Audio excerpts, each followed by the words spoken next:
Bonjour les amis, j'espère que vous allez bien. Je suis Pascal Tréfingui-Colbert, hop, Lama Kinzang.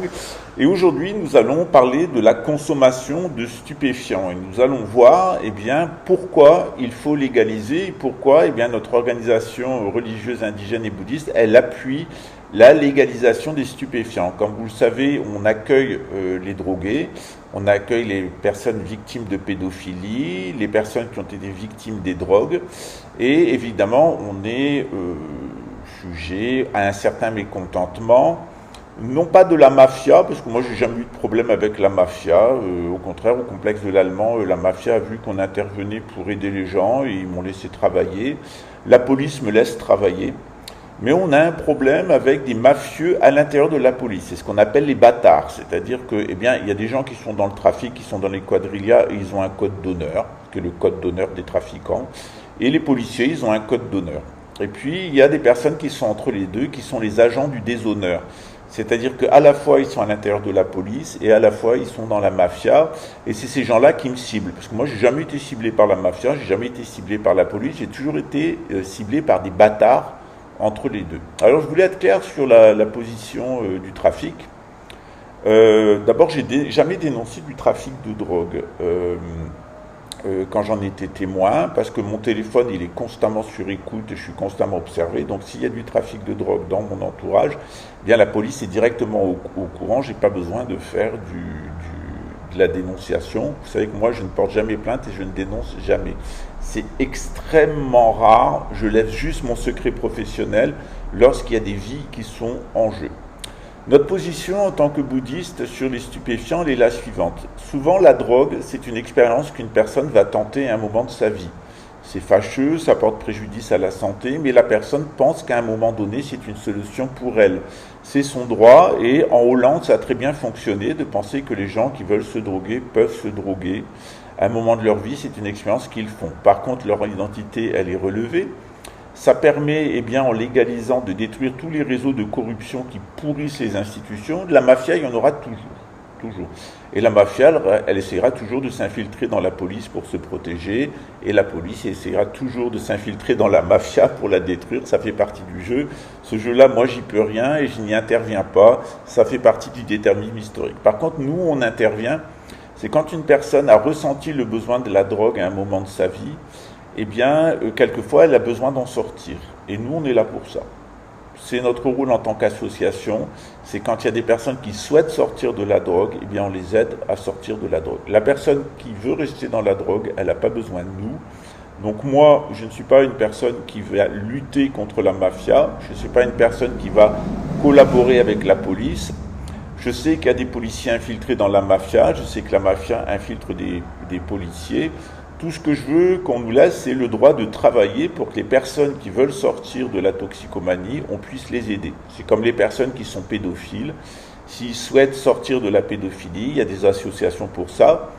On a essayé d'en aider un, Pedovski, ça n'a pas fonctionné. Il a rechuté immédiatement, il est retourné dans le trafic de drogue et dans les tentatives d'assassinat. Il va prendre une peine de prison à perpétuité au Brésil.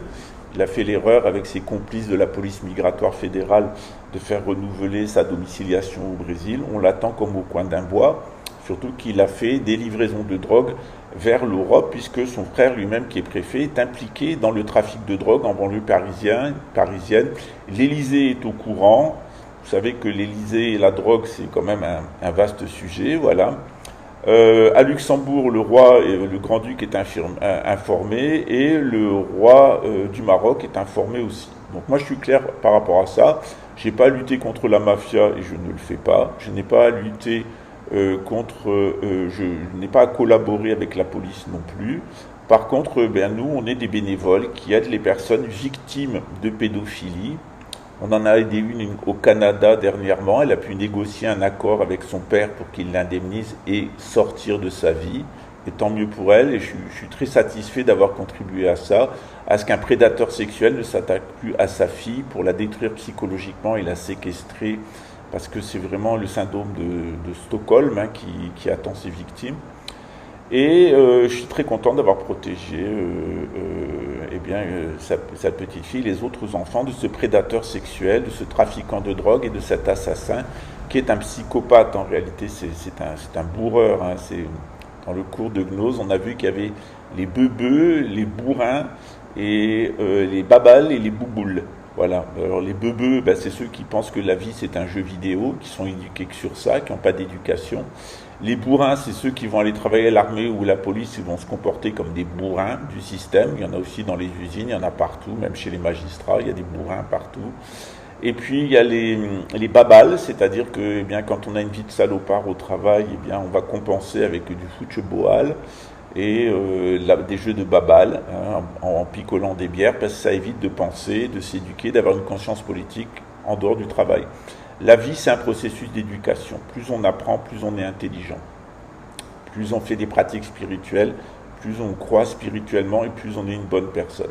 Et puis il y a les bouboules, c'est ceux qui ont les boules parce qu'ils n'arrivent pas à se vendre au système, et ceux-là, ils vont jouer au loto, qui est l'impôt sur les rêves. Donc nous, notre proposition, c'est de sortir du beubeu, bourrin, babal et bouboule, pour avoir une vie d'être authentique, une vie d'être humain. Voilà. Alors, il y a deux expériences qui nous ont inspirés. C'est l'expérience de la Hollande. En Hollande, les trafiquants de drogue, ils ont pignon sur rue, ils vont pas en prison, et ils sont richissimes, parce que c'est des très très grandes fortunes au Maroc, surtout des Marocains d'ailleurs, qui sont impliqués dans la vente de drogue en Hollande. Ça a très très bien marché, les prisons sont vides et il y a très peu de corruption dans l'Observatoire de la corruption. Et il y a l'autre exemple, c'est le Mexique. Le Mexique, c'est une guerre sans cesse contre les drogues, et les mafias, les quadrillas sont devenus plus puissants que l'État lui-même et mieux équipés. C'est un choix de société, et le président Lula, il a fait le choix de la société hollandaise, qui est une société beaucoup plus paisible, où les gens sont intégrés, où il n'y a pas de conflit en matière de religion, où la communauté homosexuelle a le droit de vivre. Les gens qui veulent prendre des drogues ont le droit de vivre et d'en mourir, et les associations qui veulent aider les personnes qui en ont besoin, on est là pour ça. Et on le fait sans recevoir d'argent de l'État, on le fait avec notre cœur, on le fait parce qu'on est humain. Et je suis toujours un peu étonné qu'on nous ressente comme une menace. On n'est pas une menace pour la police, parce qu'on ne collabore pas. Et on n'est pas une menace non plus pour les mafias, parce qu'on ne dénonce pas. On est tenu au secret professionnel. Voilà.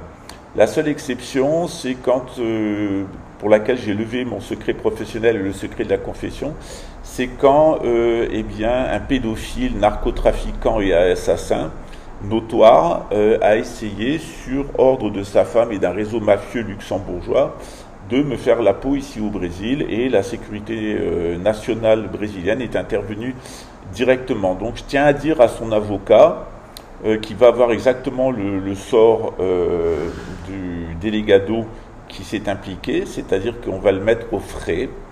Et puis, il n'y a pas qu'en Chine qu'il y a des camps de rééducation par le travail, et qu'il y a un certain nombre de personnes qui sont quand même dans le viseur de la sécurité nationale brésilienne depuis longtemps, notamment pour de la fraude fiscale, du blanchiment de fraude fiscale et des lois d'amnistie. La période Bolsonaro, ça a été une période d'open bar pour les mafias. Le président Lula, avec l'aide de l'ONU et l'aide des Rothschild, a décidé de sonner le glas de ce système-là.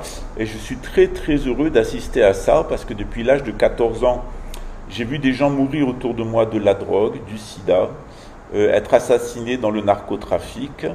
J'ai vu des policiers corrompus. Ils ont assassiné ma sœur, ils ont assassiné mon mari à Luxembourg. Ils s'en sont pris à moi de réitératives fois, jusqu'à, vous voyez, l'agent narcotrafiquant et vendeur de fausses monnaies Samuel Morel, qui était payé directement par le renseignement militaire luxembourgeois, avec l'autorisation du ministre, qui est tombé pour ça. Une bonne nouvelle. Voilà, maintenant il va faire ce qu'on lui demande très très gentiment, parce que ça va aller mal pour lui. Et attendez-vous à ce que dans le prochain accord de gouvernement à Luxembourg, il n'y ait pas de parti écologiste, parce que ce parti s'est laissé impliquer dans le trafic de drogue et la collaboration avec la sûreté, la collaboration avec une puissance étrangère, et a menacé la sécurité du Grand-Duc en personne et la sécurité de l'État. C'est important d'avoir un État.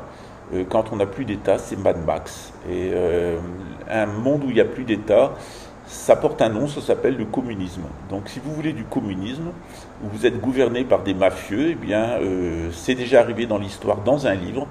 Ça s'appelle La ferme des animaux, la République des animaux. Ça a été écrit par George Orwell. Voilà, encore une fois, il faut avoir un peu de talent littéraire, ou en tout cas, il faut s'éduquer et savoir quand on fait des choix personnels vers quelle direction on va. Pour ma part, eh bien, j'ai pas choisi d'être dans ce bateau-là, c'est eux qui m'y ont poussé. Et puis après tout, eh bien, j'ai pu développer ma spiritualité, j'ai pu aider un nombre incalculable de personnes et j'entends bien continuer à le faire encore longtemps, notamment avec votre aide. Je salue Sa Majesté Mohamed VI du Maroc, qui a légalisé les stupéfiants. Je salue le grand-duc Henri qui est en train de prendre cette voie avec la prochaine législature. Et évidemment, vous le savez, j'ai un père spirituel, ou plutôt un père politique. C'est des pères spirituels, j'en ai eu beaucoup, mais j'ai un père politique. Et mon père politique, c'est le président Lula. Vous savez, nous, les peuples indigènes, on est les peuples traditionnels, nous sommes les peuples du passé, les peuples du présent et les peuples du futur. Et quand toutes ces mafias et tous ces systèmes se seront effondrés, ben nous, on sera encore là et on compte bien l'être. À très bientôt. Ciao.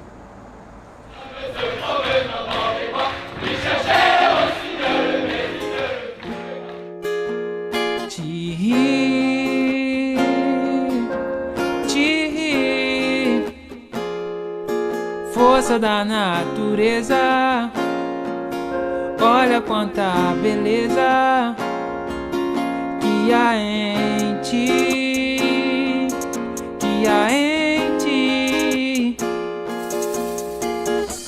Força, fé, foco, visão, estratégia, esperança e determinação. Resistimos, resistindo, existindo. Ó nós aqui, tipo até o Timuim, mas nós não vamos sucumbir. Não há um marco temporal, PL 490. Grana é bom e vocês gostam, mas natureza lamenta. Um direito, um de esquerda, deixa os passarinhos sem asa. Nós continuamos aqui, dentro da mata, dentro de casa. Vidas indígenas importam, meu levante é pela terra.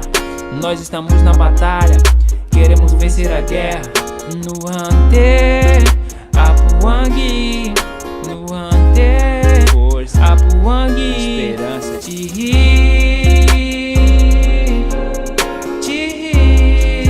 é a força e a razão. Força da natureza, é pela terra, olha quanta beleza, é pelo futuro aí que há em ti, que há em ti.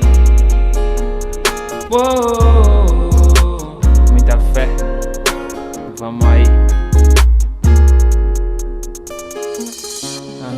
KF, Isaac na voz. É desse jeito. Resistir para existir.